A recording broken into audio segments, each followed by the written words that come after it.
आज की खबर में कांग्रेस की पहली चाल पर बात हो रही है। चलिए अब ये जानने की कोशिश करते हैं कि ये चाल कल झुंझुनू में हुए सर्वे के बाद कितनी कामयाब होती नजर आती है, क्योंकि ये लग चुका है कि राह बीकानेर जितनी आसान नहीं है। रेफरेंडम के बाद आज बीकानेर में जो सूरत सामने आई वो थी एक प्रत्याशी सर्वसम्मति से चुन लिया गया। लेकिन मंगलवार को हुई प्रक्रिया में जो कुछ झुंझुनू में सामने आया वो थोड़ा शॉकिंग था, क्योंकि यहाँ पूर्व सांसद शीशराम ओला के घर में ही गुटबाजी दिखी। पुत्र वधू डॉक्टर राजबाला ओला के साथ ही पौत्र अमित ओला ने दावेदारी जताई। यहाँ से 3 प्रत्याशियों के नाम सामने आए हैं, जिनमें से एक को 3 तारीख को होने वाले मतदान के दौरान चुन लिया जाएगा। सुबह 11 बजे से लेकर शाम 4 बजे तक चली प्रक्रिया में ओला परिवार के दोनों सदस्य अलग अलग आए और नामांकन भरने के बाद दावेदारी जताई। ओला की बहू और पोते का अलग अलग आना यहाँ सबके बीच चर्चा का मुद्दा बना रहा। कुछ 4 पर्चे यहाँ से दाखिल किए गए, जिनमें से एक का पर्चा पूरा नहीं भरे जाने की वजह से रद्द हो गया। अब पूर्व विधायक श्रवण कुमार के साथ साथ मैदान में डटी राजबाला ओला और अमित ओला में से किसी एक को प्रत्याशी चुना जाएगा। कांग्रेस का राजस्थान से दूसरा नाम कौन सा होगा, ये 3 मार्च को तय होगा। लेकिन पहला कदम आज शंकर पन्नू के नाम के रूप में बीकानेर से सामने आ चुका है। झुंझुनू की बात हो रही है, इस पर ज्यादा चर्चा के लिए मेरे सहयोगी संदीप इस वक्त फोन लाइन पर जुड़ चुके हैं। संदीप, ये बात अलग है कि झुंझुनू के प्रत्याशी का चयन 3 मार्च को वोटिंग के बाद होगा, लेकिन ओला परिवार से एक साथ 2 दावे आना क्या साबित करता है झुंझुनू कांग्रेस के लिए? जी हाँ, ओला परिवार के लिए 2 दावेदार आना कहीं ना कहीं साबित करता है कि शीशराम ओला का जो परिवार है उसमें ही जो है 2 फाड़ नजर आ रही है, क्योंकि दोनों ने अपने नामांकन अलग अलग दाखिल किए, दोनों अपने जनसंपर्क अभियान है वो अलग अलग कर रहे हैं और माँ बेटों के बीच में ये मुकाबला है और इस मुकाबले को त्रिकोणीय बना रहे हैं पूर्व विधायक श्रवण कुमार। जो इन दोनों की जो खींचतान है उसमें कहीं ना कहीं काफी फायदा लेते दिखाई दे रहे हैं, क्योंकि ओला गुट है वो एक जगह उनके साथ लगा हुआ है, वहीं ओला के साथ जो समर्थक है वो 2 धड़ों में बट गए हैं। जी संदीप, तो क्या समझा जाए, इसे गुटबाजी कहेंगे आप या फिर ये सब कुछ है जो अचानक हुआ घटनाक्रम का हिस्सा है? जी, अचानक हुए घटनाक्रम का हिस्सा हम इसलिए नहीं कह सकते क्योंकि करीब 3 महीने पहले से अमित ओला है वो अपनी तैयारियों में लगे हुए थे, संपर्क कर रहे थे। वहीं दूसरी ओर जो शीशराम ओला के जो समर्थक थे यहाँ पे, उनके मुंह से केवल डॉक्टर राजबाला ओला का नाम लिया जा रहा था। तो कहीं ना कहीं 2-3 महीने पहले से ही ये कयास लगाने शुरू हो गए थे कि दोनों ही अपने दावे करेंगे। लेकिन इसमें खास बात ये रही कि अभी तक ओला परिवार की ओर से कोई भी मुंह खोलने को तैयार नहीं है। हालांकि अमित ने ऑन द कैमरा तो कुछ नहीं कहा, लेकिन ये जरूर कहा कि वो और उनकी जो मम्मी है यानी जो माँ है डॉक्टर राजबाला ओला वो एक ही है और हमने से एक चुनाव लड़ेगा। लेकिन ये बात इसलिए सही साबित नहीं होती क्योंकि कल चुनाव चिन्ह आवंटित हो जाएंगे। जी संदीप, तो क्या माने किसका दावा पुख्ता लगता है आपको, कौन जीतकर कांग्रेस का प्रत्याशी बनेगा? जी, इसमें फिलहाल की जो परिस्थितियां है उसमें ये कहना तो मुश्किल होगा कि कौन जीतेगा, लेकिन यह तय है कि मुकाबला त्रिकोणीय है और डॉक्टर राजबाला ओला और श्रवण कुमार इन दोनों में ही मुकाबला माना जा रहा है। वहीं अमित ओला है वो केवल ओला परिवार के जो वोट है उसमें ही सेंध लगाएंगे, बल्कि उनका खुद का कोई वोट बैंक नजर नहीं आ रहा। जी तो रेफरेंडम से जो मतदान हुआ और उसके बाद जो लोगों के रिझाने की कवायद की बात की जा रही है, झुंझुनू कांग्रेस को सिर से पांव तक एक करने में आपको क्या लगता है कामयाब रहेगी कोशिश? जी, अभी चुनाव 3 तारीख को है और कल केवल नामांकन जो है जिन्होंने दाखिल किए थे 3 प्रत्याशी उनको चुनाव चिन्ह आवंटित किए जाएंगे। लेकिन जो एकजुट की बात हम कर रहे हैं तो एकजुट की जो धड़े पहले और पर्दे के पीछे से काम करते थे, अब वो धड़े आके पर्दे के सामने काम कर रहे हैं।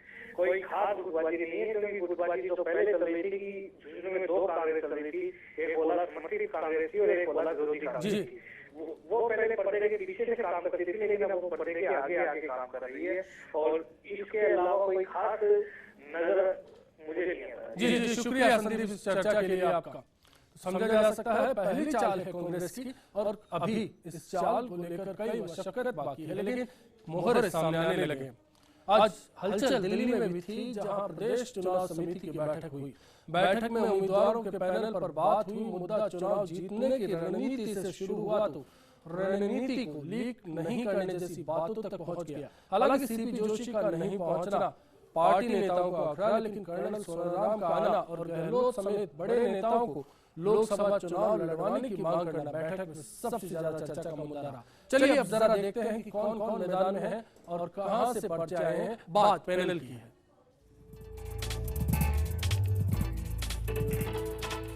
कांग्रेस प्रदेश अध्यक्ष सचिन पायलट ने भले ही फरवरी के आखिर तक प्रत्याशी तय करने की बात कही थी, लेकिन ऐसा होता नहीं दिख रहा। फिर भी एक बात है, पार्टी अब पहले से आगे है। दावेदार दावेदारी कर चुके हैं और पैनल बन चुके हैं। चलिए जरा ग्राफिक्स के जरिए समझते हैं कहां से कौन कांग्रेस की टिकट के लिए दावेदार है। कांग्रेस का पैनल जयपुर, बृजकिशोर शर्मा, प्रताप सिंह खाचरियावास, अमीन कागजी और महेश जोशी। श्रीगंगानगर, भरतराम मेघवाल, कुलदीप इंदौरा, दौलत राज नायक। चूरू, लियाकत अली, रफीक मंडेलिया, शोभा डूडी, रतन शर्मा। जयपुर ग्रामीण, लालचंद कटारिया, सुरेश चौधरी, राजेश चौधरी, संदीप चौधरी। टोंक सवाई माधोपुर, नमो नारायण मीणा, सचिन पायलट, वैभव गहलोत। करौली धौलपुर, खिलाड़ी लाल बैरवा, बद्री जाटव, भरोसी लाल जाटव, पति लाल बैरवा, प्रियंका। भरतपुर, रतन सिंह, महेंद्र सिंह, ओम प्रकाश पहाड़िया, रामलाल सागर।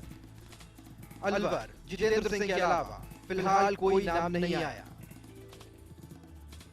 दौसा, प्रसादी लाल मीणा, नमो नारायण मीणा, अलका मीणा, मुरारी लाल मीणा, भवी मीणा।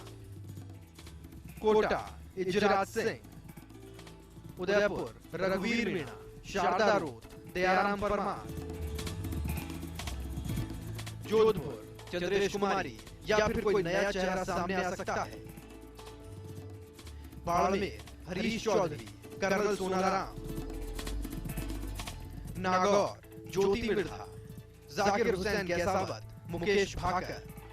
बांसवाड़ा डूंगरपुर, महेंद्रजीत सिंह मालवी, ताराचंद भगौरा। पारा झालावाड़, प्रमोद जैन भाया, उर्मिला जैन भाया। पाली, दिव्या मदेरणा, बद्री जाखड़, सीडी देवल। जालोर सिरोही, बूटा सिंह, वैभव गहलोत। चित्तौड़गढ़, गिरजा व्यास, उदयलाल अंजना। भीलवाड़ा, सीपी जोशी, सचिन पायलट के नाम, लेकिन सीपी खुद इच्छुक नहीं बताए जा रहे। ऐसे में तीसरा नाम आ सकता है। अजमेर, सचिन पायलट ही अकेला नाम। सीकर, रीटा सिंह, महादेव सिंह खंडेला, गोविंद सिंह डोटासरा। राजसमंद, गोपाल सिंह इटवा। प्रदेश चुनाव समिति की बैठक फिर से बुलाने पर भी कांग्रेस में कई तरह की चर्चाएं हैं। अभी दुविधा की स्थिति चूरू और सवाई माधोपुर को लेकर है। चूरू में अगर अल्पसंख्यक को टिकट नहीं दिया जाता तो फिर टोंक सवाई माधोपुर सीट अल्पसंख्यक को देने पर विचार हो रहा है। चूरू में रफीक मंडेलिया, मकबूल मंडेलिया और रतन लाल शर्मा दावेदारी कर रहे हैं, तो नमो नारायण मीणा दौसा से टिकट चाह रहे हैं। चूरू में मंडेलिया को टिकट नहीं दिया गया तो फिर टोंक सवाई माधोपुर से अल्पसंख्यक उम्मीदवार उतारने पर विचार चल रहा है।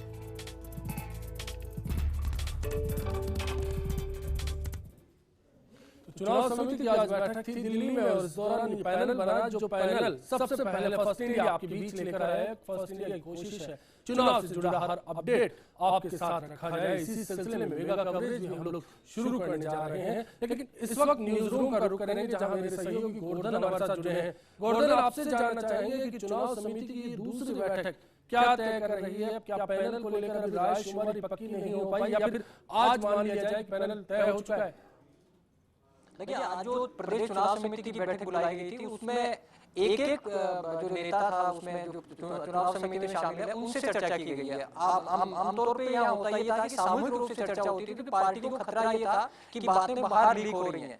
तो आज 21 के करीब सीटों पे चर्चा हुई। जो पहले चर्चा हो चुकी थी, जो हारी हुई सीटें हैं 5, उन पे चर्चा नहीं हुई।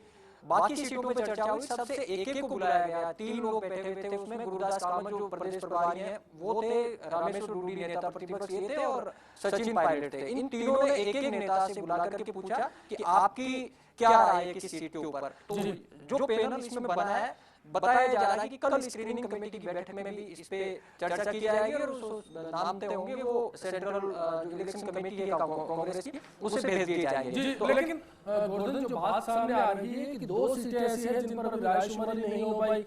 सचिन पायलट ऐसे शख्स हैं, 2 सीटों से दावेदारी उनकी है और वैभव गहलोत भी है जालोर और सवाई माधोपुर से उनकी दावेदारी सामने आ रही है। तो ये तस्वीर क्या बयान करती है? क्या अभी कोई पसोपेश में है कांग्रेस? क्या जिताऊ उम्मीदवार की तलाश है या फिर कुछ और है? गुटबाजी तो नहीं? देखिए, इसमें कई सारे फैक्टर काम कर रहे हैं। वैभव गहलोत का सबसे बड़ा सवाल है क्योंकि जो सारी तैयारी है वैभव गहलोत को लड़ाने की वो जालोर सिरोही से नजर आ रहा है, लेकिन उनका नाम टोंक सवाई माधोपुर से पहले प्रस्तावित था। लेकिन अब जो पूरी तैयारी जो अंदर की बात सामने आई है, उनकी तैयारी जालोर और सिरोही को लेकर की है, लेकिन वहां से बूटा सिंह दावेदारी कर रहे हैं। तो ऐसे में पेच यहाँ पे फंसा हुआ है कि वैभव गहलोत को कहां सेट किया जाए और बूटा सिंह का क्या किया जाए। जी, और इसके अलावा एक सवाल, आखिरी सवाल आपसे, रेफरेंडम को लेकर क्या कहना चाहिए? क्या ये जो पहली चाल है कामयाब लगती है? देखिए, क्योंकि एक सीट हारी हुई है और एक सीट पे सीटिंग कांग्रेस के जो सीताराम मोला थे जिनके निधन के बाद ये सीट खाली हुई है। तो जहां तक बीकानेर का सवाल है, तो बीकानेर में जो कैंडिडेट वैसे तय किया जाता था बिना रेफरेंडम के तो ज्यादा नुकसान था, लेकिन अब जो रेफरेंडम से हुआ है तो इसमें एक बड़ा फायदा ये हुआ कि पूरी कांग्रेस अब जो कैंडिडेट है शंकर पन्नू उनके साथ लग गई। ये इतना है। जी, शुक्रिया गोवर्धन इस चर्चा में शामिल होने के लिए। तो आज समझने की कोशिश की गई कि कांग्रेस की पहली चाल कैसी है, कैसे लोकसभा चुनाव का ये मिशन कांग्रेस फतेह करने की तैयारी में है, कैसे कांग्रेस की कोशिश कश्मकश से बाहर निकलने की है। इस खास पेशकश में फिलहाल इतना ही। खबरों के लिए फर्स्ट इंडिया देखते रहिए। नमस्कार।